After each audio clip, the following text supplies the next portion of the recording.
Hello Janvi जी। Hello. सबसे पहले तो एक शो में आपने अभी किया है काम, क्या कहना चाहेंगी उसके बारे में? ट्रेडर्स हाँ जी। कैसे सेलेक्ट किया इसे और क्या एक अपना एक माइंडसेट बनाया था इस शो में जाने के लिए? ऑनेस्टली मैं बताऊँ तो मुझे नहीं पता मुझे कैसे सेलेक्ट किया गया। मुझे कॉल आया था एंड मैंने जाके बात की। मैंने उनसे ये भी नहीं पूछा कि मेरा नाम आपको कैसे आया। ऑनेस्टली मुझे ये पूछना चाहिए था। Now when you are saying मुझे बिल्कुल भी नहीं पता है। मुझे कॉल आया था, मैं मिली, उन्होंने मुझे बताया। तो मैंने ऑब्वियसली ये शो यूके यूएस का देखा हुआ था। I was very excited. I said definitely I am doing it and then it just I kept very quiet about it and it kept progressing and it just happened. I think भाग्य की बात थी, किस्मत में था, मिल गया। All over आपका शो का एक्सपीरियंस कैसा रहा? कहाँ शूट हुआ? आपने कितना ज़्यादा एंजॉय किया? क्या मोमेंट्स आपने रिकलेक्ट किए? बहुत ही once in a lifetime kind of an experience था। बहुत अच्छा था। We shot in Jaisalmer and because मेरे लिए you know in this age of 50 doing something very very new it becomes more exciting. जब आप यंग एज में कुछ नया कर रहे हो तो वो यंग एज में तो इतना एड्रेनल होता है तो आपको लगता है yes yes yes and then you want to move to other thing. But I think in my age I really embrace this experience. इतने सारे डिफरेंट लोग with different profession background success young energies and you know it was very nice. I really thoroughly enjoyed my entire experience. ये show शुरू हो चुका था जब आप लोग गाड़ी में बैठे हैं। ये जी। चीज़ें आप लोगों को नहीं पता थी, लेकिन जाते ही निकिता आउट, ये कितना बड़ा शॉकिंग था? मैं बहुत ज़्यादा डर गई थी। ये सौ में सेकंड लास्ट करी थी। तो ऑनेस्टली मैं उस वक्त अगर आप देखोगे भी तो मेरी हवाइयाँ उड़ी हुई and I was only praising the Lord क्योंकि कोई आइडिया नहीं था कि ये वापस आएगी। तो I was like I just like literally made it like it was literally like thin air ice.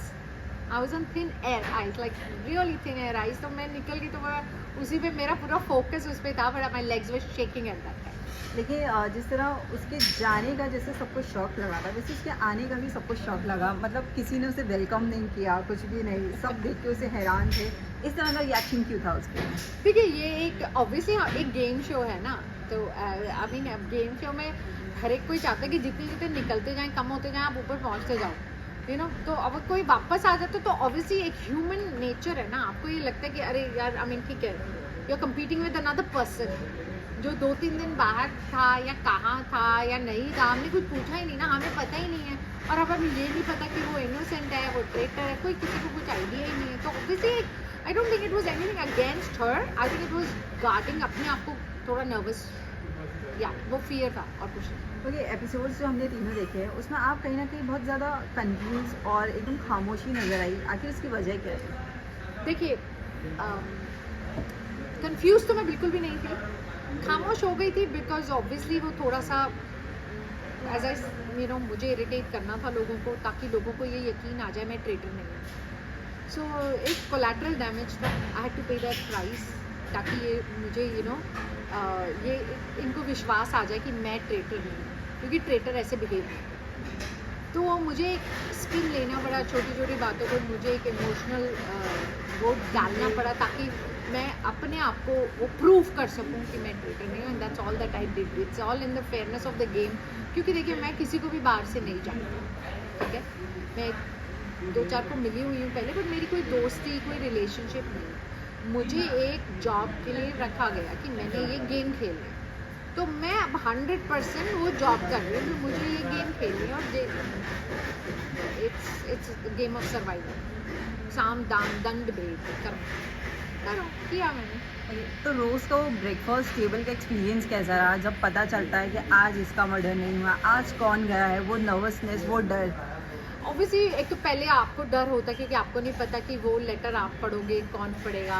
ये जब आप सुबह उठते हो आपको नहीं पता कि आप बचे हो नहीं बचे हो तो वो फियर तो होता ही है। आप उस फियर से निकलते हो फिर आप इस ब्रेकफास्ट के फियर पे आते हो कि आपके जानने वाले में कौन है या जिनके साथ आप खेलना चाहते हो वो तो नहीं मर गए।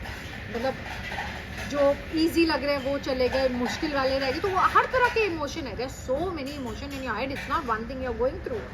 सो वो सब होता है but of course I think by this age when you are coming you are little detached also. You like ठीक है जो होगा देखा जाएगा। बट ऑब्वियसली बाकी जो यंग बच्चे होते हैं उनको ज़्यादा फील होता है। आई फील मुझे वैसे भी काफ़ी चीज़ें कमी फील होती है। तो वो मेरा एक I can say plus point है कि ड्रॉबैक है बट पता नहीं। So it was fine. It was not something that to because वो पूरा आपको मैं बताऊँ तो वहाँ पे फुल डे में स्ट्रेस चलता रहता है। पहले आप बचोगे कि नहीं पता चलता है ट्रेटर ने मारा कि नहीं, फिर ब्रेकफास्ट पे कौन आएगा कि नहीं, फिर आपने मिशन पे जाना है टास्क करना है, फिर उसके बाद टेबल ऑफ शक पे जाना है। तो आप 24/7 माइंडसेट आपका डरावा ही है, तो आप वो डिफरेंशिएट ही नहीं कर सकते कि अरे अब लग रहा है डर की तब लग रहा है, वो there is no pulse going like this, it's a straight flat line of fear which is going on and you're in it. घर वालों का टास्क था कि ट्रेटर्स को ढूंढे। जी टेबल ऑफ शक पे जैसे अपूर्वा ने सबको क्लियरिटी से सबको बताया और सब लोगों ने उसका साथ भी दिया राज का आउट करने के लिए, मगर शायद सेकंड टाइम में वो चीज़ें गलत हो गई और करण आउट हो गए, वो उल्टा पड़ गया। ये नहीं कि पहली बार लोगों ने अपूर्वा पे भरोसा किया और सेकंड टाइम में भी वो भरोसा करके फिर गलती कर दी, इसके लिए आप क्या कहना चाहिए? देखिए अपूर्वा ने पहले दिन बहुत सॉलिड मार्क छोड़ा था, तो ऑब्वियसली एक वो कभी कभी आपका वो सबकॉन्शियसली भी आप किसी के ऊपर इतना ट्रस्ट कर लेते हो ना, I think it was a good reality check for others also कि भैया थोड़ा तो अपना भी सोचो। Yes this girl is playing very very well, but इतना प्रेशर उस लड़की पे भी नहीं डाल सकते ना आप सारा कि भैया अब तू सारे ही ट्रेटर ढूंढ के दे दे। वो ट्रेटर्स भी कौन सा कोई नेम बोर्ड लेके घूम रहे हैं कि मैं ट्रेटर हूँ मैं ट्रेटर हूँ। ये एक एनर्जी वाली बात है, एक फीलिंग वाली बात है, आपको क्या होता है यू नो गेम भी आप खेलते हो, तो वो I think that was there and I think good reality check. अपना अपना अब सब थोड़ा आंखें और कान खुले रखो, what she's doing in all 100% उसका जो फीलिंग है वो कर रही है। कुछ यू नो चीज़ें सही गिर पड़ रही है, कुछ सही नहीं पड़ रही, but that's what is game, it is game. Show में शुरुआती में आपके और महीप के बीच में कुछ बॉन्ड्स अच्छे नज़र नहीं आए, इसकी क्या वजह हो सकती है? वजह मुझे नहीं मालूम है एज सच, क्योंकि जैसे आपने देखा कि उन्होंने उनको ये ऑब्जेक्शन था कि मैंने उनका नाम लिया, तो उन्होंने वो बोला, आपने देखा कि तुम तो कल से राज का ही नाम ले रही थी, तो मैंने उनको बोला हाँ राज तो है ही, बट राज तो है वो तो अब मुझे भी लग रहा है सबको लग रहा है, तो एक ट्रेटर तो नहीं ढूंढना ना, 2 3 4 ढूंढ रहे हैं, हमें पता भी नहीं कितने चूज किए हैं, 3 किए 4 किए, we don't know all that also, तो दूसरे भी तो ऑप्शंस रखने पड़ेंगे ना।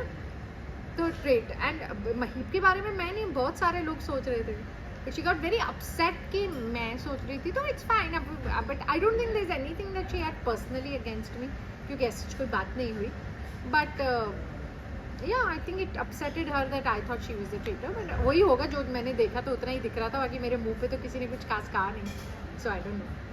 शो के कंटेस्टेंट के नाम लूँगी, आप उन्हें 1 वर्ड में एक बार डिफाइन कीजिएगा। Apoorva, very vibrant, Urfi, smart girl, Sufi, too cute, Maheep, very I like one thing about Maheep, वो पार्ट उन्होंने वहाँ दिखाया नहीं, मेरी उनके साथ जितनी भी बात हुई थी पहले दिन, she is a very good mother and I really like her for that. वो बहुत इमोशनली अपने बच्चों के बारे में बात करती हैं, क्योंकि as mothers we did speak first day, but obviously वो शो में इतना दिखाने वाली बात नहीं थी, so I really like one thing and whenever Maheep कोई भी मुझे महीप के बारे में बात करता है, I only remember and I only want to remember that part that she is a very good nurturer to her children and she speaks with utmost pride and love for her children and that really I really like that, मुझे उसके beyond कुछ नहीं देखना। Anshula, very strong, as I said मुझे समझ नहीं आ रहा था if I like her or don't like her, कभी कभी उससे बात कर सकते थे आसानी से, कभी कभी उससे डर भी लगता है, very strong personality but sweet girls, very sweet। Karan Kundra, very confused, Raj, too good to be true, एलनाज, clever, very clever and so beautiful। पूरा, वो तो बिल्कुल, वो लड़का तो बहुत ही चालाक है, या cute kid, very intelligent, Harsh, comedian, Sufi, Sufi तो पूछा आपने मुझे, ओके, सेकंड टाइम बोला, हाँ, Jasmin, moody, very moody, Jannat, very sweet, very positive,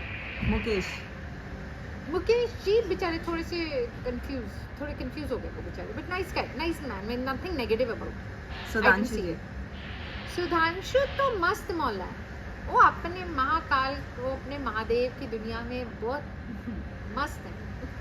Ashish, lot of respect for him, I really like him, उनकी और मेरी कुछ बहुत अच्छी हार्ट टू हार्ट टॉक्स हुई, कॉन्वर्जेशंस हुई जो बहुत अच्छे लगते। निकिता, पोकर प्लेयर, लक्ष्मी, लक्ष्मी मैं ज़्यादा मतलब मैं कुछ ज़्यादा उनके बारे में ओपिनियन बना नहीं पाई honestly, but very beautiful, I found a very stunning exotic beauty that I really liked about her, but as such कोई बात नहीं हुई, तो मैं I don't want to say anything good or bad.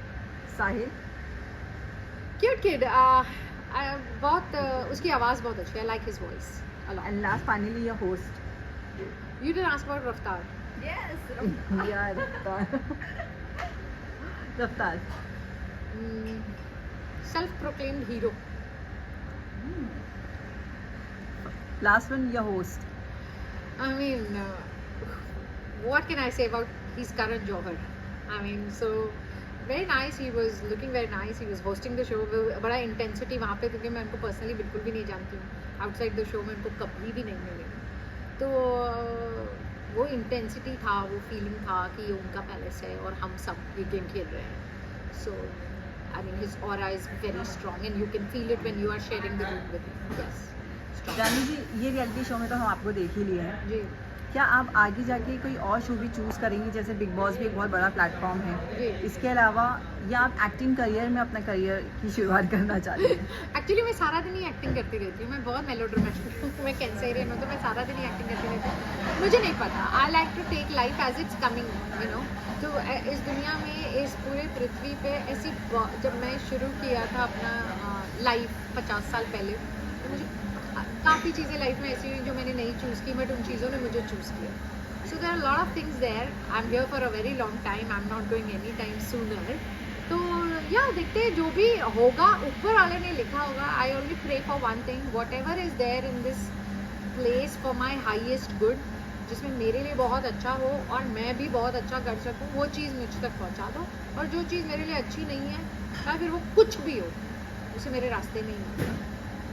तो जो भी होगा, मैं I am open to everything. हो सकता है मेरे अंदर कोई एक्टिंग कीड़ा हो, मैं कर लूँगी, क्यों नहीं. लास्ट फाइनली इस शो को थिएटर्स को देखकर मतलब फैंस को कितना ज़्यादा मज़ा आने वाला है और कितना ज़्यादा दिलचस्प ये शो होने वाला है? देखिए, ये शो एक अपना मोमेंटम और पकड़ेगा, ये और इंटेंस होता जाएगा, because obviously fight to be there, fight to survive, fight to win, it's going to increase. And people are absolutely going to love it. As I said, it's only going to get more and more. The momentum अभी तो feel नहीं हो रहा, अभी तो सब है, तो अभी तो यारी दोस्ती सब चल रहा है, कोई किसी को नाराज़ करे ना करे, बट वो धीरे धीरे वो परतें खुलेंगी.